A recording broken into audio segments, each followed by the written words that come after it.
Yeah, so now it is recording.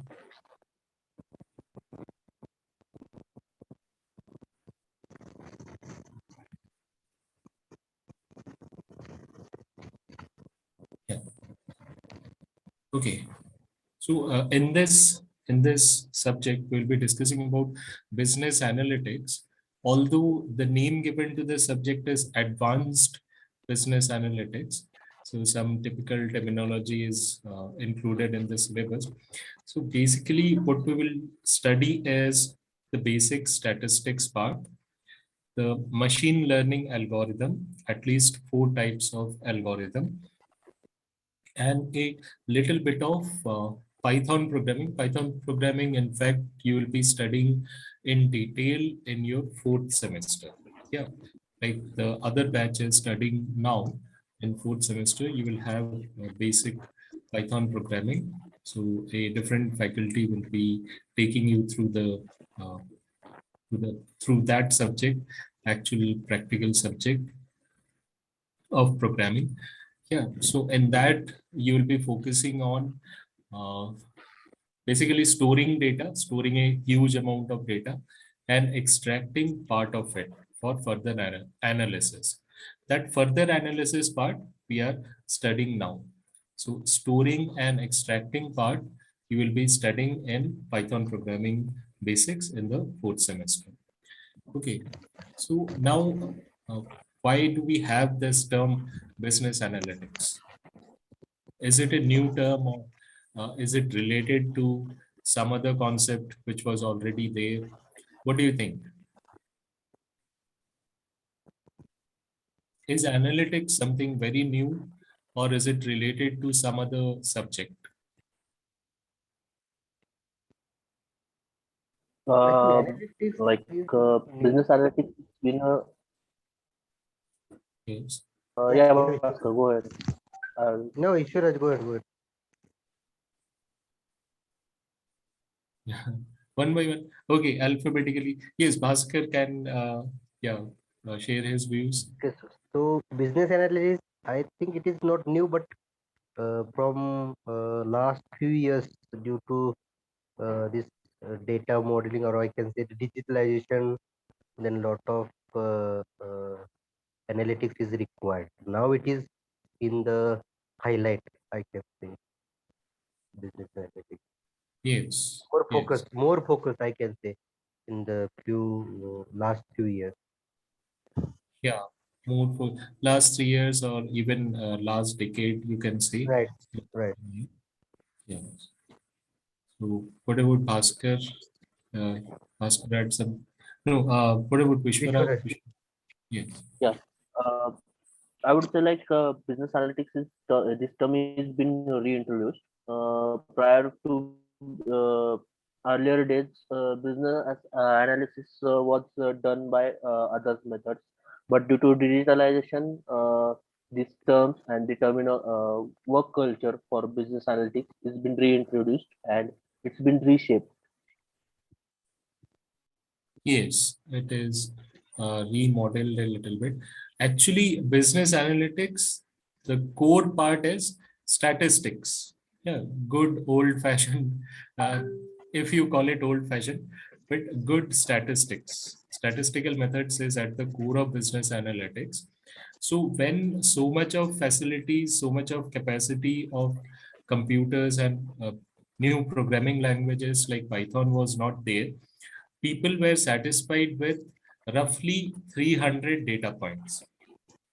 Anything you want to study and conclude, make some conclusions from that data, you needed 300 data points, which was a respectable figure, considered respectable around 10-15 years back, till 10-15 years back. Then what happened is the capacity of storing data and even capturing data increased enormously. Now 300 is nothing, even 300,000 is nothing. Yeah, we have 3 million or millions and millions of data points available. Yeah, so everybody is on internet. Yeah, data, what they are doing on internet, that data is being captured. So we need not have observers at a particular place to make to capture data. Now, data capturing is happening almost automatically and parallelly at many, many thousands of places. So now that restriction of 300 data points has changed. Now we have so much data available. Now, part of the analysis, even though it is basic statistical analysis, now the data amount of data is so huge, part of it has to be automated. Yeah. So to automate that, this business analytics algorithms have been developed. Still, the core of business analytics as a subject, as a area is basic statistics. Okay. So the analysis, part of the analysis is automated. Now, that is why now we are not calling it statistics anymore. We are calling it business analytics. Okay. So this is the historical development of this area in short. So we will naturally start with basic statistics. Yeah. So measures of central tendency, measures of dispersion, correlation, regression, little bit of probability, basic probability, then uh, probability distribution. Normal distribution will be a major part of it. And based on normal distribution, we will study hypothesis testing also. And after all this, a little bit of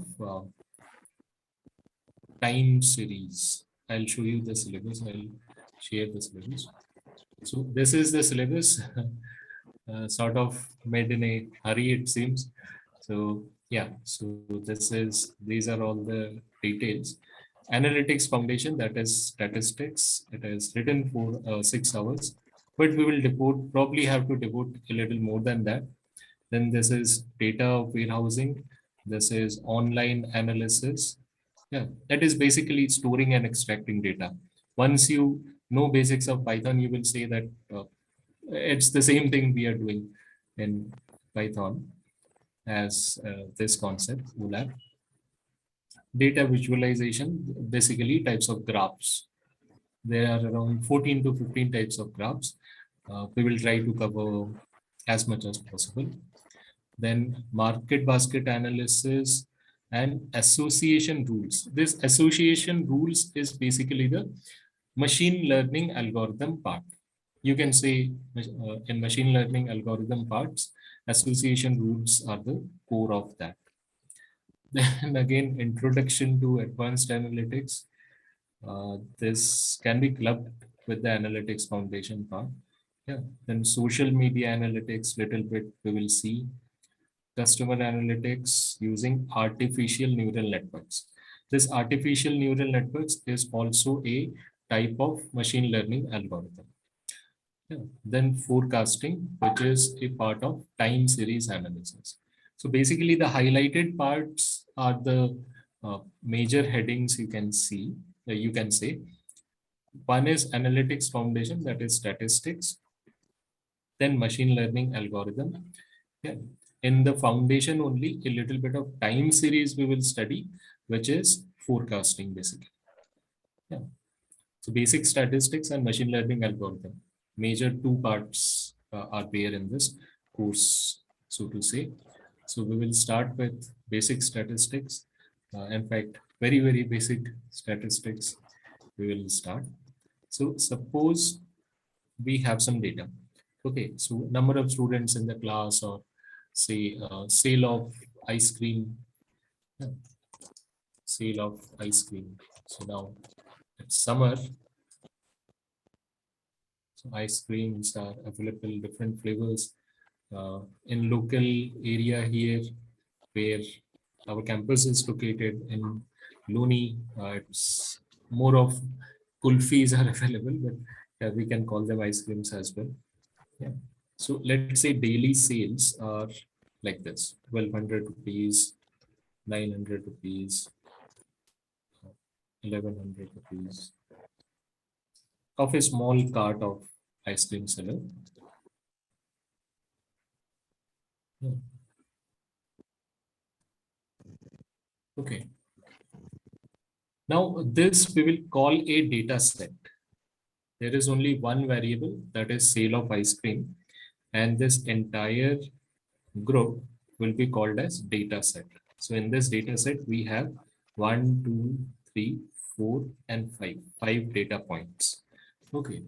So now our target is to represent this data set by a single number, not 5 numbers all the time. All the time we want to represent this data set. We should not be passing on all the 5 numbers. Yeah. If we want to share this data set with someone for further analysis, we should not be passing the entire data set all the time. So we want a single number which can represent this data set. So what will be that single number? What will be, what do you think? What should be that single number?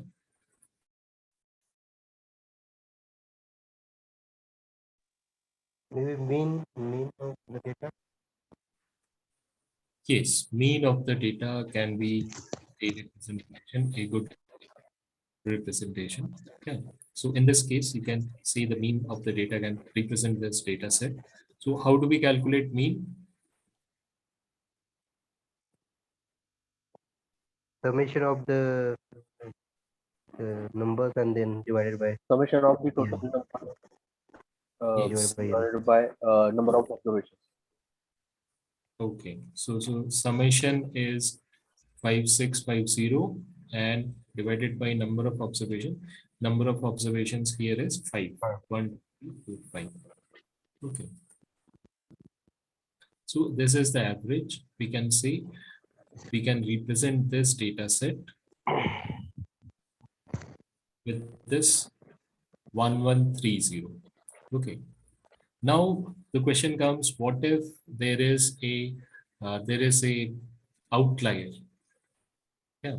So something like this. Some on one day uh, he was able to sell 300. Maybe there was a party or marriage ceremony. He was called for that, and now on that day he could sell 3,000, or even if it is a marriage ceremony indeed, so on that day he could sell for 5,000. Now this data set you want to again represent by a single number. What you should use, which number you should use?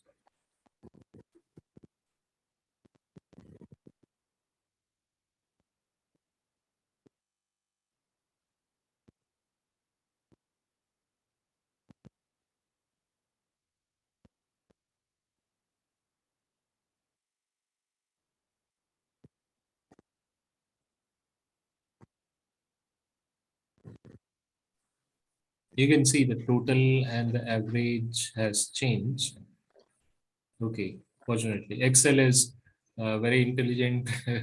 Sometimes it can guess what we want to do and changes itself accordingly. Yeah. So now these are the uh, summary of data. You can say this is the mean, and this is the sum.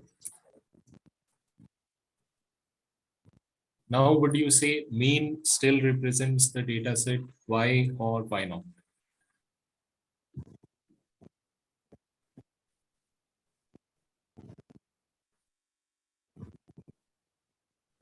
Uh, it is although mean is being expected from the provided data set, it's not going closer to any value that is present in the data set. Yes, correct. Standard So deviation is high, I can say. The individual observations are deviated from the mean in the larger scale. So it is not really representing the mean of the data, or not representing the data. Yes, you're correct. So now mean is not representing the data. Only one data point is above this mean 2130. Other all are below this mean. Yeah. So this is not representing this data. In this case, what should we do there? How to represent this data set? Mean apparently is not a good representation anymore because of this outlier of 5,000. Now, how can we represent this data set?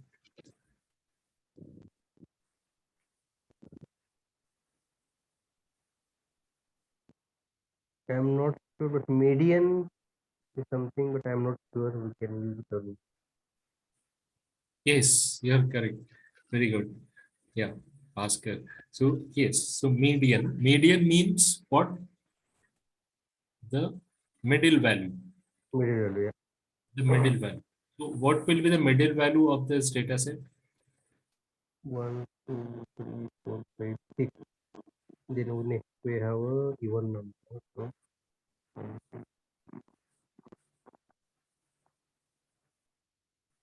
3 and 4. 1,300. I summation of 1,100 and 1,500, and then divided by 2. Okay. So this is the serial number. 5, 6. So what you did was you Yeah, took an average of these these two two. numbers, Right. 700 and 1,500, and you calculated, see,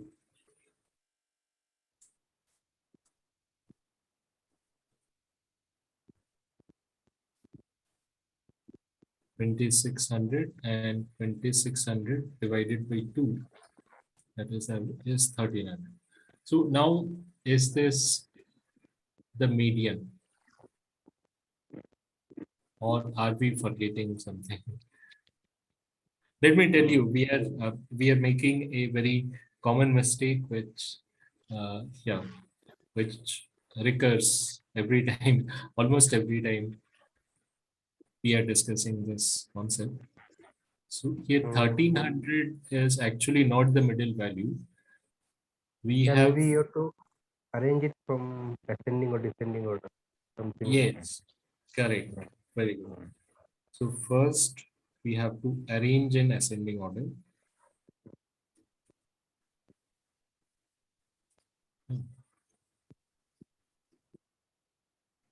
As we are using Excel, we can arrange very easily, I hope. Yeah. So now this data is arranged in ascending order. Now the middle two are different, 1,100 and 1,200. Now if we calculate the uh, median, it will be 1,200 plus 1,100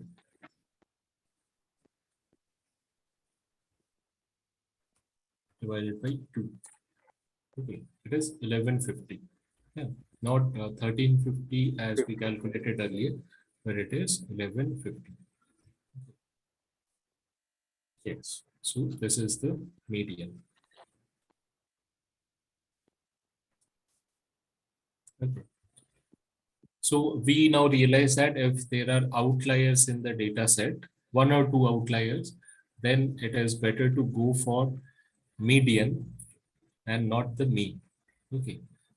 So we have progressed. These are all measures of central tendency. In a way, we are trying to locate the central data point. Yeah, that is the idea. So all these are called mean, median are called measures of central tendency. Now, let us discuss one more situation where the data is actually not in the form of numbers. Yeah, it is qualitative data, like favorite color. Yeah. If I ask everybody in your batch, or say in your batch across the university, yeah, say green, some people say green, say 120 people say green, then blue, say 400 people say blue, then white, some 250 people say white, then say maroon, yeah. Say 100 people say maroon. Yeah. Now we want to represent this data set again with a single representation. Yeah. we do not want to repeat all the data available every time we pass on this data. Now we realize that we cannot calculate mean of colors. What will that mean? Of course, we have fine arts discipline also in the university. They will probably be able to tell if we mix two colors, a third color is formed, and you can call it probably the mean of that color. But usually we do not take an average of two colors and try to find out the average of two colors, or say even median, the midpoint of two colors. Usually we do not do that. So now in this case, when the data is qualitative, how will you represent this data set? So that is the mode, no, frequency, how many times is for each color. Yes, very good. Yeah. So Bhaskar is answering all the questions. What about Vishwaraj? Vishwaraj is still there, able to follow everything? Yes, Yes, yes. I can understand this one. But to be honest, uh, in my field, uh, we are not following the mathematical models. So I'm just trying to follow up with you guys. Okay. Okay. These are basic things. I mean, anywhere you can use it. It's up to creativity and how we can use this. Yeah. So yes. So in this case where it is qualitative data, we use mode. Now, what is the mode here? This is the highest frequency data. Now the question comes, what is the mode here? Again, there is a point of common error or a point of common confusion. So whether blue is the mode here or 400 is the mode. Mm. Yes.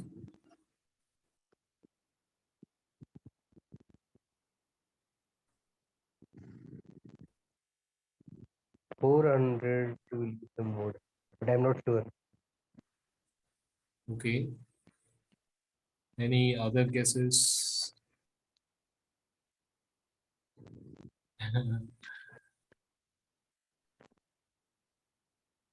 Maybe the same answer with Bhaskar. 400. Okay, so in this case, 400 is the highest number that tells us where the mode is located. But 400, the number is not the mode. Actually, blue is the mode. If it was 800, still the mode would have been blue. Okay, so the highest number just helps us locate the mode, but the mode is actually the qualitative data, which is color. Yeah, not this number, but color. Okay, so now we have mode also here. That is the highest frequency data actually. Yeah. So mode also we have discussed. So all these are called measures of central tendency.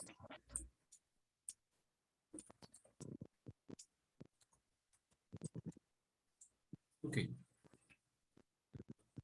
Now we have represented this data set and this data set with a single number.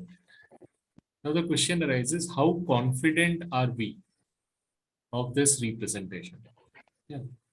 This is one set of data. Suppose I remove the outlier for a second, or let me copy it to a different tab, which is easy to do in Excel compared to a whiteboard in classroom. Yeah.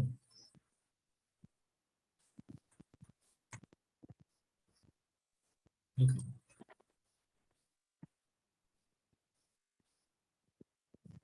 So now we represent this data set with its average. Okay. And we can also have such a data set, a comparative data set, where it is say 50. Yeah. Say 4,000. 100.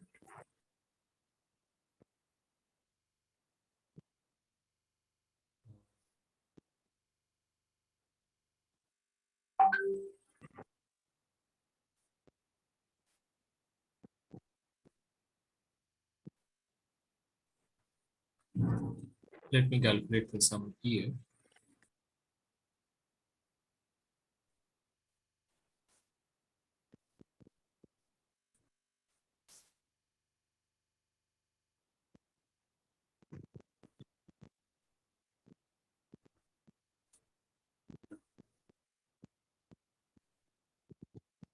Okay, it has already crossed.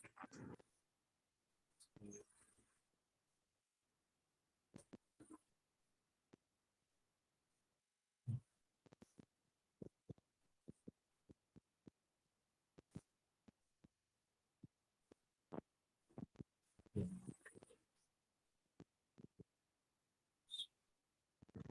Okay,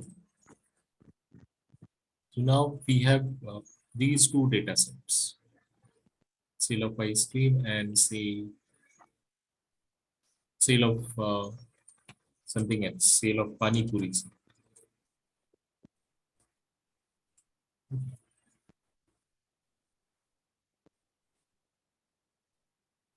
Now, if we represent this data set uh, with mean, yeah, we will get the same mean. We will get the same mean. Yeah. So we can calculate the mean actually. Here also, the sum is 5650 divided by 5. We will get this much 1130, and as well here, as well as here.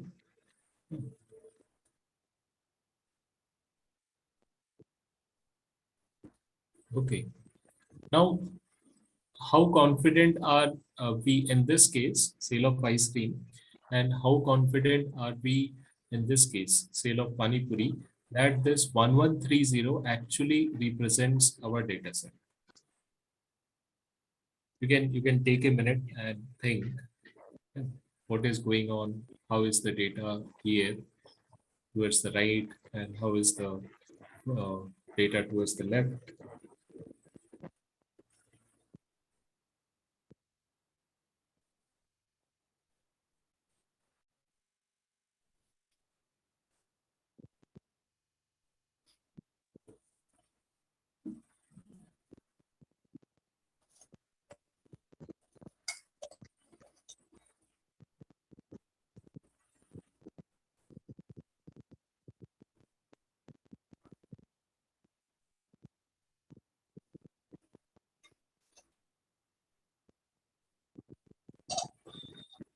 Variation is more in the sale of pani puri. For example, 50 to 3,200. Or I can say the range. Yeah, variation is more in the second data set, that is sale of pani puri. So we are not very confident that Yes. 1130 represents data set because it's varying a lot. But in the first case, we are more confident that this mean 1130 is actually representing the first data set, that is sale of ice cream. Now, you use one word, variation. Yeah, that is the correct word, of course. So now, how to have a measure of that variation? Variation means we are trying to find out how spread out the data is, how much the data is varying, or how distributed the data is. Yeah. So how to have a measure of that? Again, we want a number to measure that to what extent a given data set has variation or is distributed or is spread out. Yeah. So now we are coming towards the concept of measures of dispersion.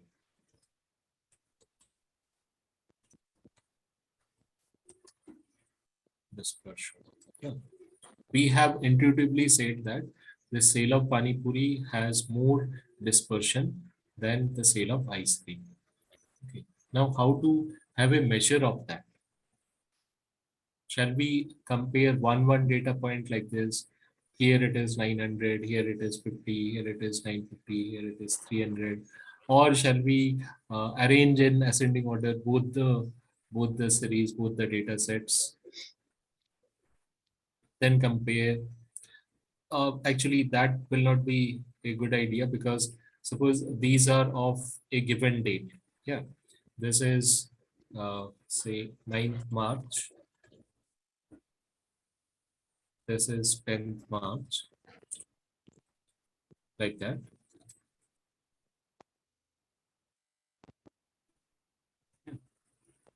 So these two sales are on a given day. So how do we have a measure which tells us to what extent the a data set is dispersed? I think one of you already used a term, Standard deviation. standard deviation. Yes, standard deviation is the final term now, but it started with something very basic. That also you have mentioned somewhere. It is the range. Yeah. Range. Okay. Yes. People statisticians started with this concept of range to measure to what extent the data is distributed. The data varies. To what extent the data varies. To measure that, the first concept statisticians used was that of range. Now, range means what? Maximum value minus minimum value. Okay. So in the first data set, maximum value is 1500. The minimum value is 900. Its range is 600. This data set, ice cream data set, the range is 600. Now here we can say the maximum value is 3200 and the minimum value is 50. So the range is 3150. Okay. So now we have some measure which shows that the sale of Pani Puri has more variation. Okay. So now, what is the drawback of this measure? If there is a drawback of this measure, what is the drawback of this measure?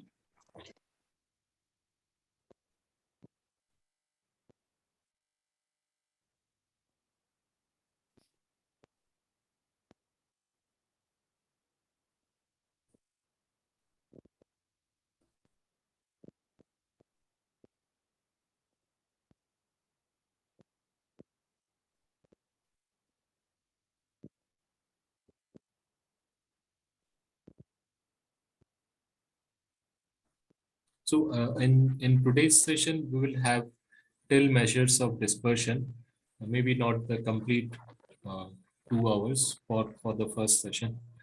Yeah.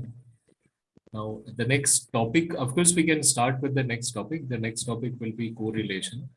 Then we will study regression. Then basic probability concepts. Then probability distribution and that normal distribution, and after that hypothesis testing, then time series. Yeah. So continuously we can also study, but we'll go step by step. Yeah. So I sometimes use the example or use the simile in my head of gardening. I mean, once you water a plant and the plant is in a pot, so it's not that you can water it more than it is needed. So after an extent, the water will simply overflow it. The plant will not take it. The pot cannot contain.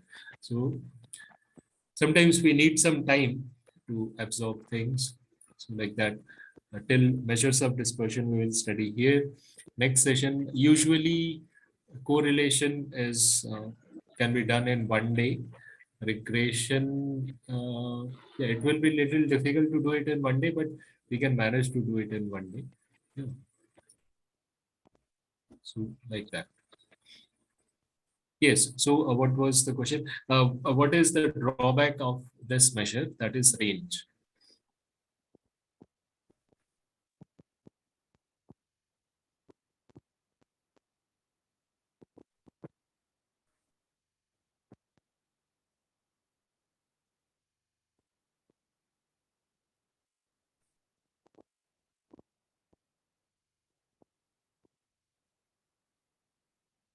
You can take a minute.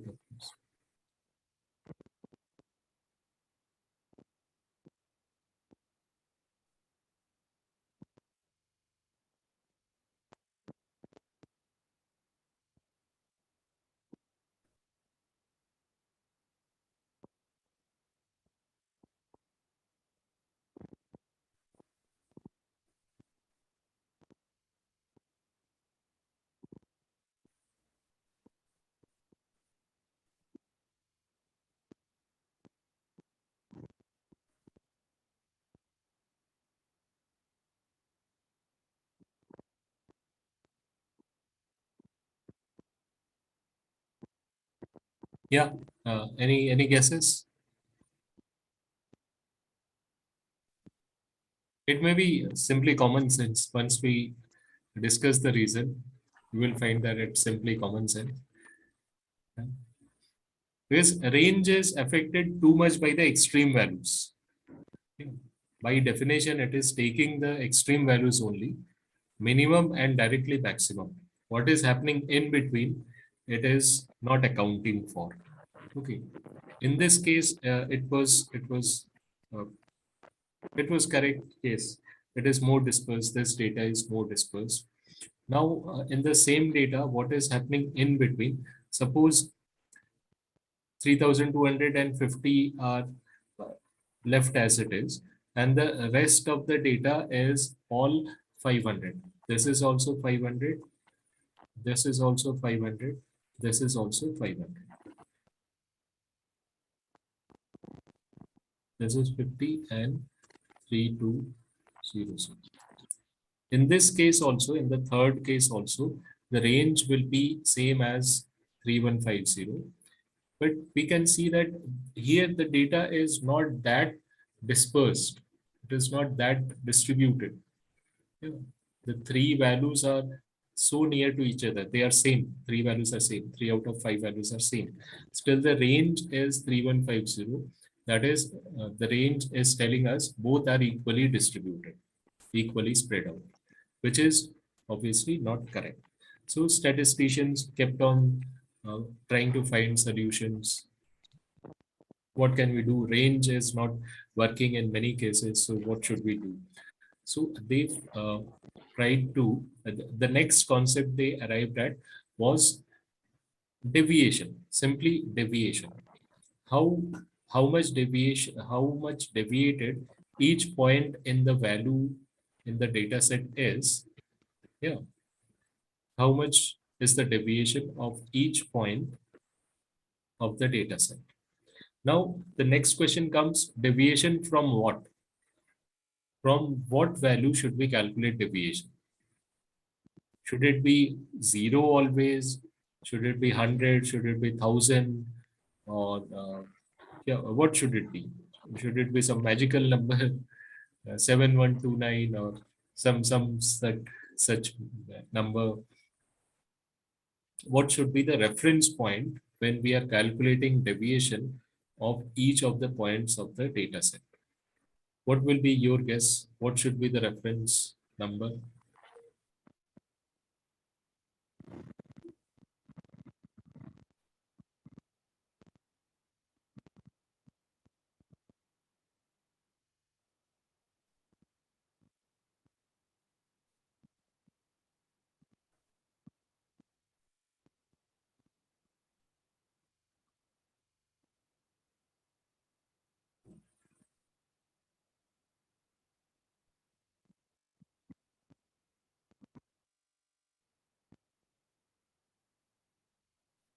Now we are moving towards deviation. Yeah, I want to let us now focus on this data set only. We will calculate the sale of ice cream data sets, deviation of each point. Now we want a reference point. First of all, we want to decide a reference point. What do you think is the best reference point, or the reference point statisticians would have selected?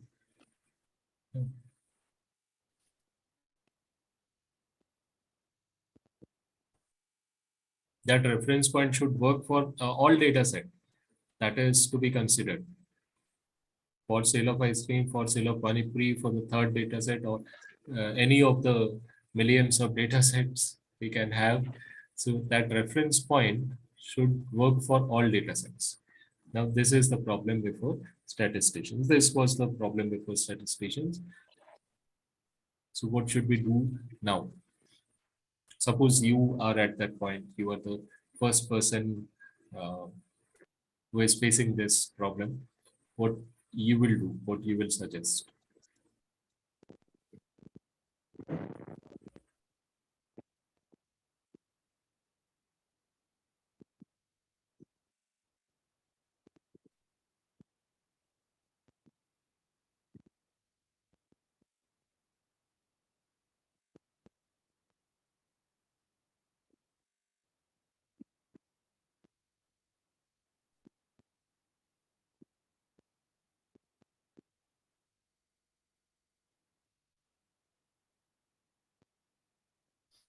Yes, Bhaskar, Vishwaraj, what should be the reference point of calculating deviation?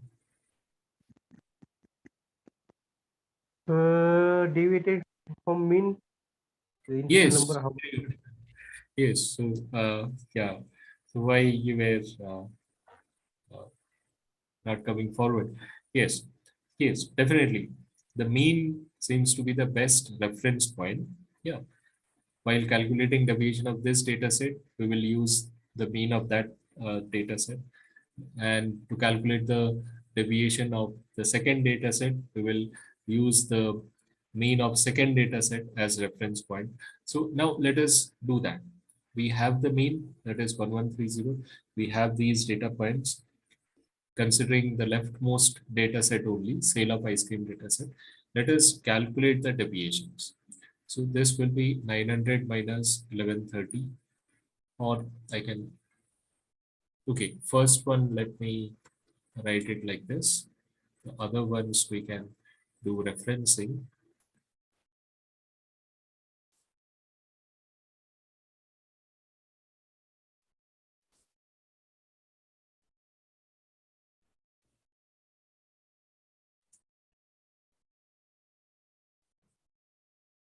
Oh,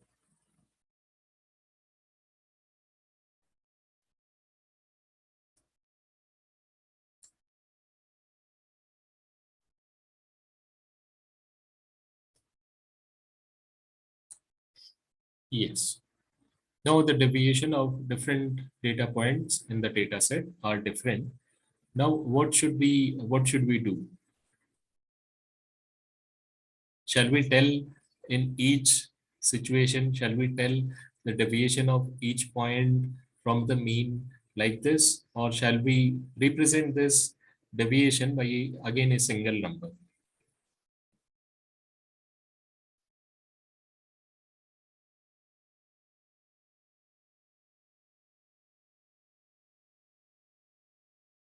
Definitely, we should represent this deviation, the set of deviations by a single number. Now, what should be that number? What should be that number? You'll now probably be surprised if you think mean will be the best and you calculate the mean, what you will get. What do you think you will get if you calculate the mean of these deviations in column L, these deviations?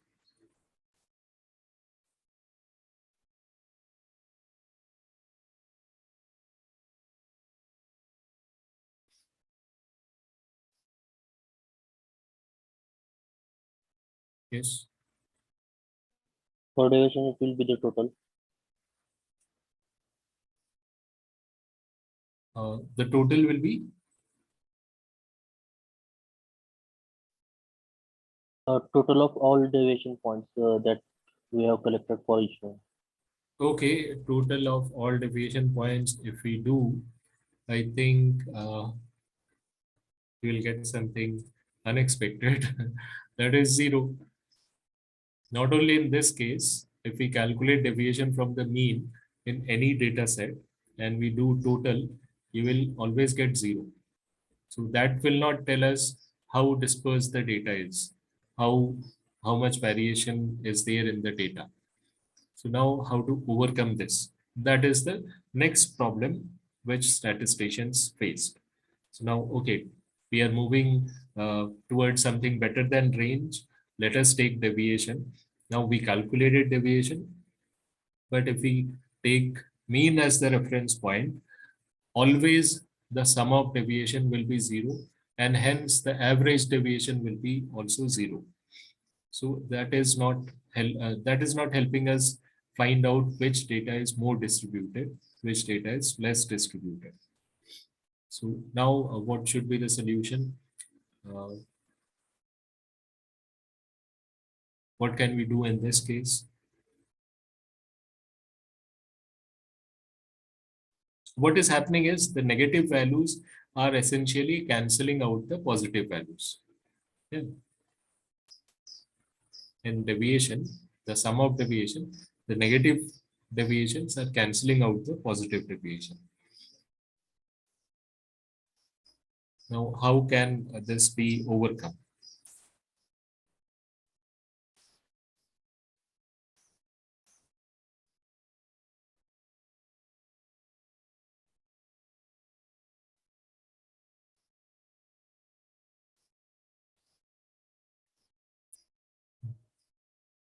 We are going step by step. Like all these steps, each step we are discussing in few minutes, but statisticians were stuck for centuries, even from one step to another. Yeah, now as people have found out, it appears easy. That's probably the essence of knowledge. That's why we study things, so that once we find out, others after us will find it very, very easy or even commonsensical, yeah, not worth thinking at all. So that they can think of um, something more advanced, more complicated, and that is how we make progress as a whole. Yeah. So now, how to overcome this issue that negative variations are canceling out positive variations.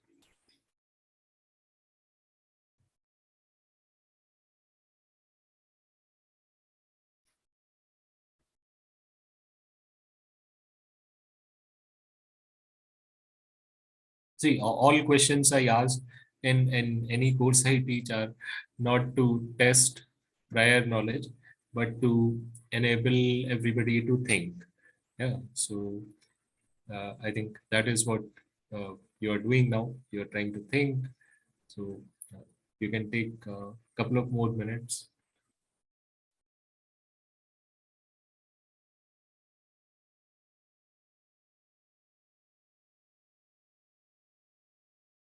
Except in quizzes and exams, and of course, there uh, we are making questions to test prior knowledge, what has happened during the course mostly. Otherwise, during the sessions, during the discussions, no question is asked to uh, test you, but to enable you to think of different options. Some most of the times we get very creative options. Yeah, in such situations when we stop at these points, and it's a little bit bigger group, 4 5 people even. So invariably, students come up with very creative options. Uh,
Okay, so again, the solution will surprise you. The simplicity of the solution will startle you, I think. So what people decided was to take the absolute value, yeah, simply to ignore the negative sign and just take the magnitude. That is the absolute value. Yeah,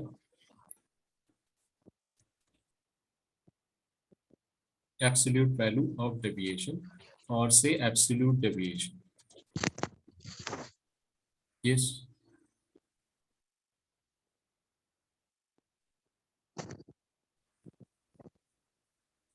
We have to square it. absolute. Yes, your voice was breaking. We have to square the value. No? I'm not Yeah, wrong. To yes. make it clear. The next step is the next step will be that, but historically, statisticians didn't go for that directly. First, they decided we will have something like an absolute value of the deviation. Yeah. So that will overcome the negative cancelling out positive values issue. Okay. We'll come to the next step in couple of minutes. Yes. So now if we take absolute value of this will be 230, this will be 180, this will be 30, this will be 70, this will be 370. Now we will have different values for different data set. Everything will not be zero. Okay. Again, we will take a average of these absolute deviation. We divide by number of data points is 5, so we divide by 5. So 176 is the mean absolute deviation.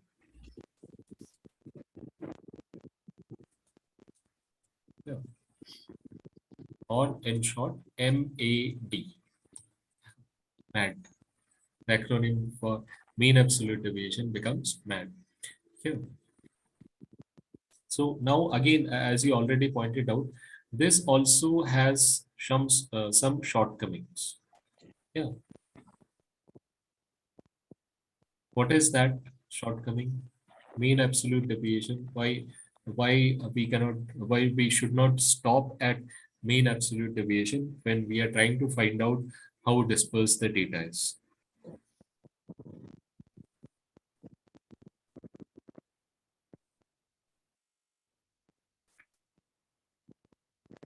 Now, this part is a little tricky. Of course, you will get the answer if you try for enough time. Uh, but yeah, it takes some jumps in thinking. So let me tell you this.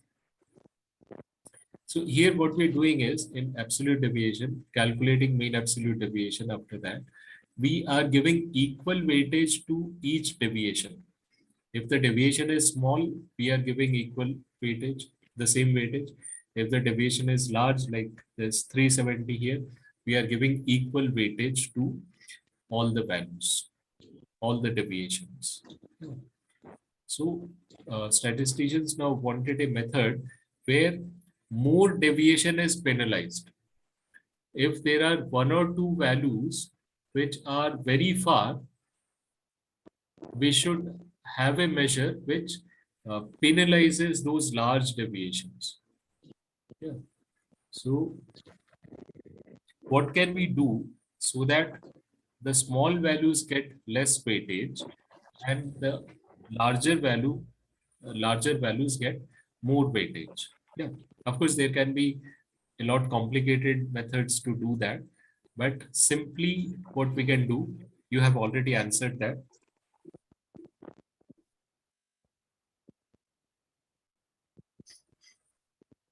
What we can do so that the small deviations get smaller weightage and large deviations get even larger deviations, very high deviation, a very high weightage.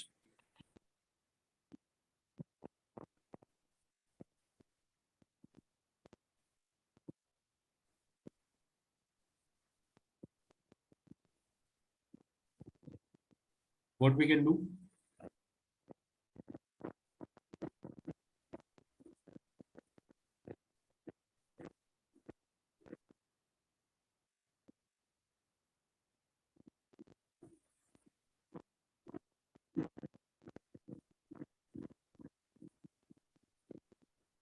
Sorry, you have already answered that.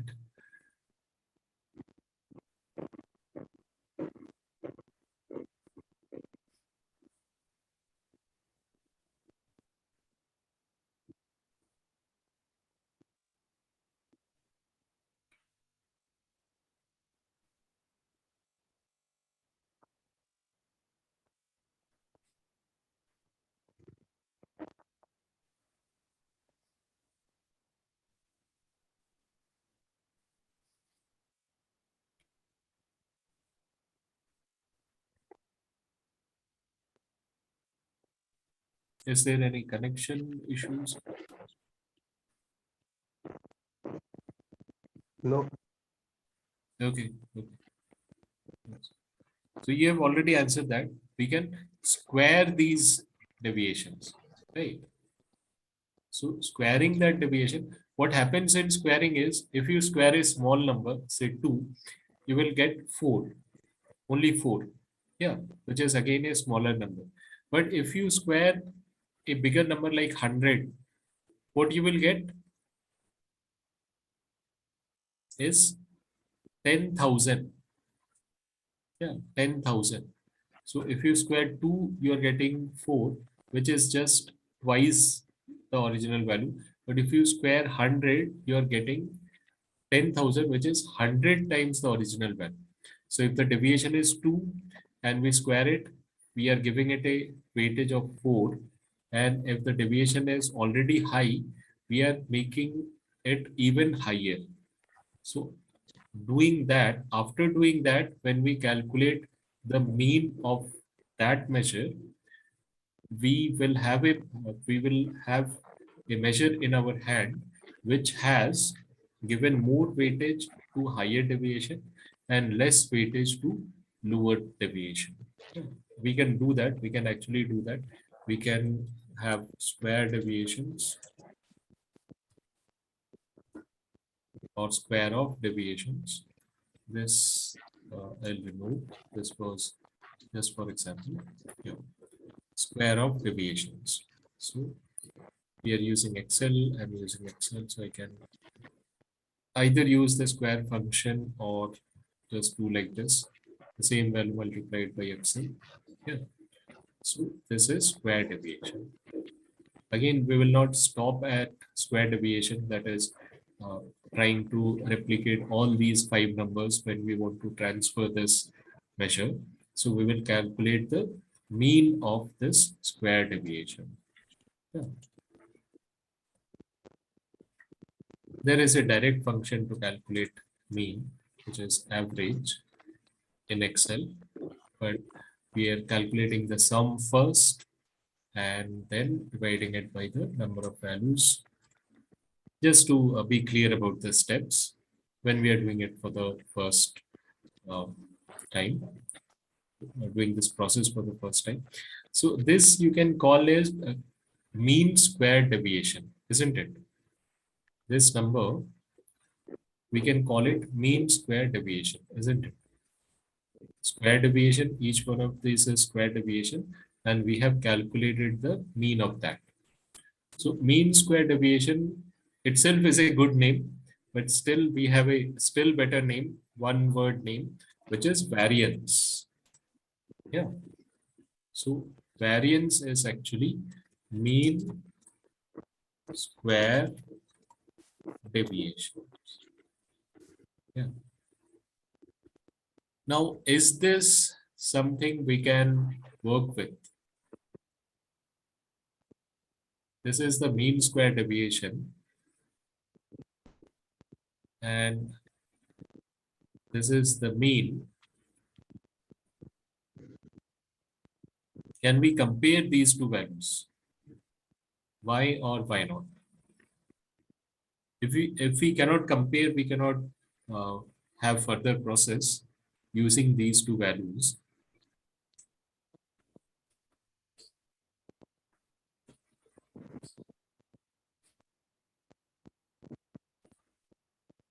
Can we add these two values, 1130 and 45,600?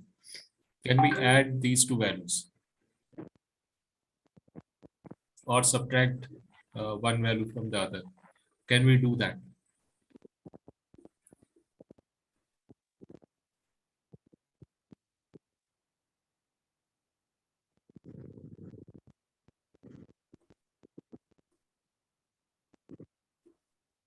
When can we add or subtract, or when can we compare two values?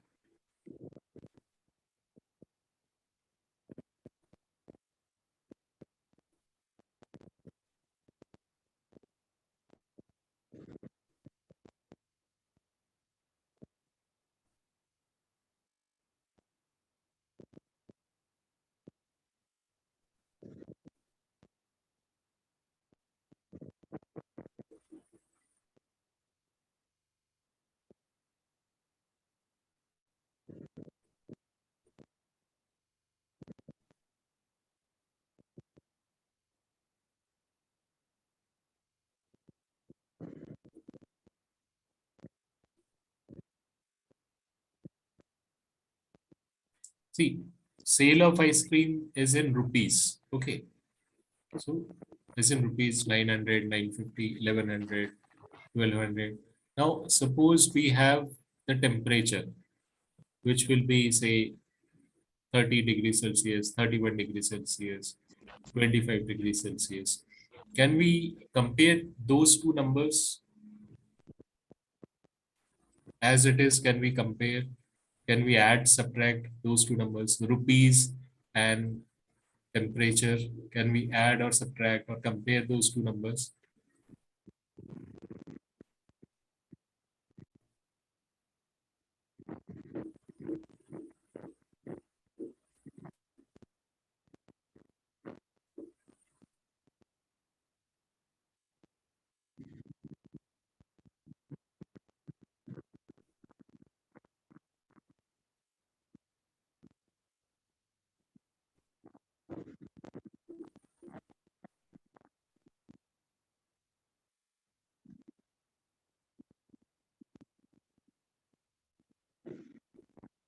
Yes.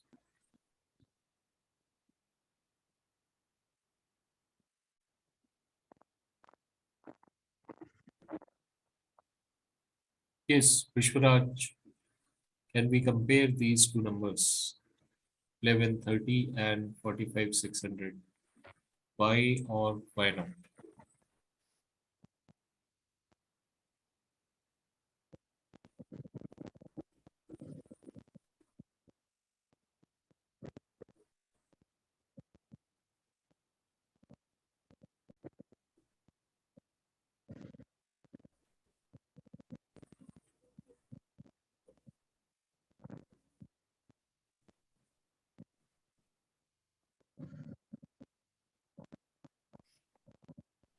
We can furthermore go for uh, uh, taking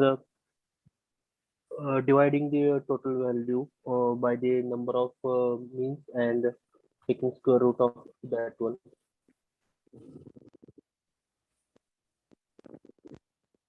Yes, okay. You're, of course, in the right direction.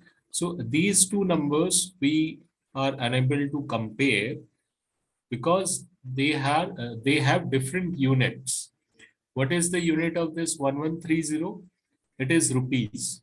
And what is the unit of this 45600?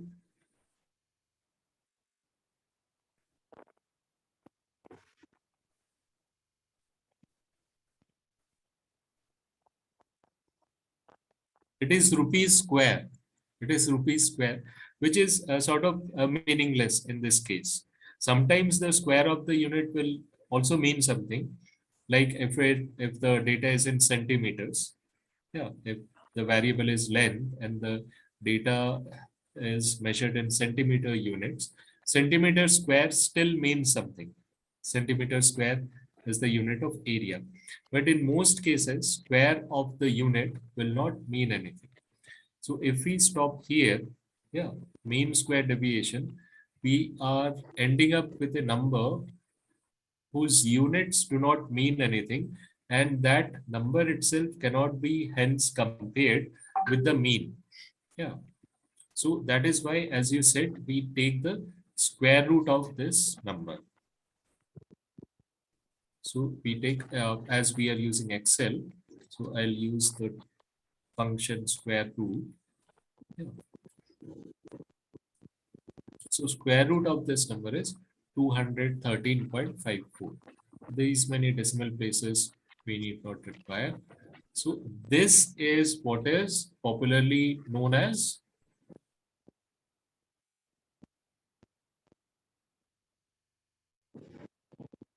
standard deviation. This is standard deviation.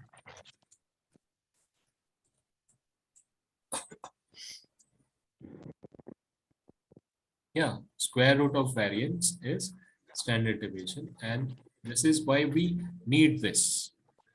Of course, you can study the formula, which is also a easy formula, which we will see in the next session.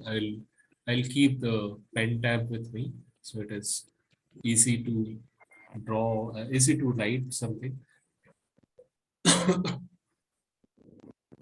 So today we have seen till standard deviation, what it means and why is it required. Yeah.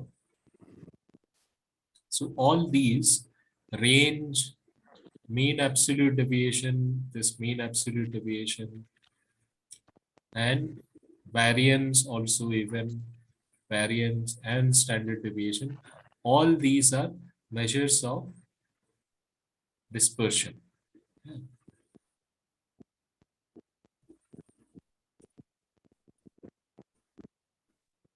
Yeah. All these are measures of dispersion. Range, mean absolute deviation, variance, and at the end, standard deviation. So till now, standard deviation is the most robust measure to find out how dispersed the data is, or how spread out the data is, or how much variation is there in the data. Yeah. That is how the concept of standard deviation was formulated.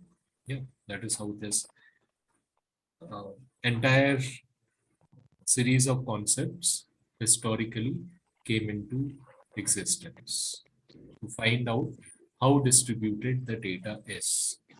Yeah. Now we can say, now we have standard deviation, we can do standard deviation's unit is same as the unit of the mean. Yeah. Standard deviation, this in this case, standard deviation is also in terms of rupees, and this mean is also in terms of rupees. So basically, rather than saying 1130 as a representation of the entire data set, we will be more confident in saying we should expect values somewhere between the mean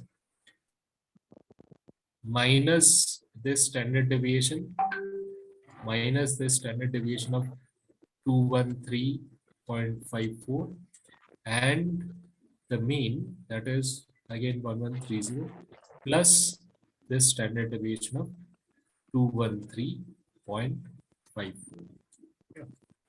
Rather than saying just one number, which is very likely to be wrong. Yeah, see, 1130, yes, we are calculating the mean, but still, and suppose in the next instance, it is 1135. The next day's sale is 1135, then also our prediction is wrong. Yeah. But if we can have a very logical range that the next day's sale, given the previous data, is more likely to be between 916 to 1343. So it will be somewhere in that range. So now we are much more confident of this representation of the data set than just mean, yeah, mean or mode or median, just one measure. So that is why we have found out how dispersed the data is, a measure of that, and we are using that to sort of modify our representation of the data to make it even better representation. Yeah. So now we can say we can expect any other data point in this data set any other future data point in this data set to be in this range, to be between 916 to 1343. So that is the whole idea. Yeah. Is it clear today? What we discussed till now is clear? Yes, it is true. This clear? Okay. Vishwanath, Bhaskar, both are there. Okay. So, yeah. So today we can stop here. In the next session, we will discuss correlation. After that, I will be able to give you some problems. You can, of course, change these numbers. I will share this Excel sheet also. You can change these numbers and see what effect it has. You can make it a different example. Yeah. So, but this is the core concept. Measures of central tendency, that is mean, median, mode, and measures of dispersion, that is range, mean absolute deviation, variance, and standard deviation. Actually, in measures of central tendency, when we call mean, when we say mean, mean can also be of different types. What we discussed just now is arithmetic mean. There is also geometric mean and harmonic mean, which are used in different cases. Uh, for this particular case, particular course, we can skip that. Or if we encounter in some example, in some case, if we encounter, we will discuss that very quickly. Harmonic mean and geometric mean also. They are interesting. You will see the applicability. Yeah. Okay, then we can end the session here. Of course, you can post your queries uh, on WhatsApp, on email, or in the next session. Yes. Uh, but also share the screenshot where you are finding difficulty. Yeah, so it will be easy to explain. Yeah. Yeah. All right, then, shall we disperse? Sure, sir. Yeah. Okay. So I'll stop sharing, and I think I have to stop recording.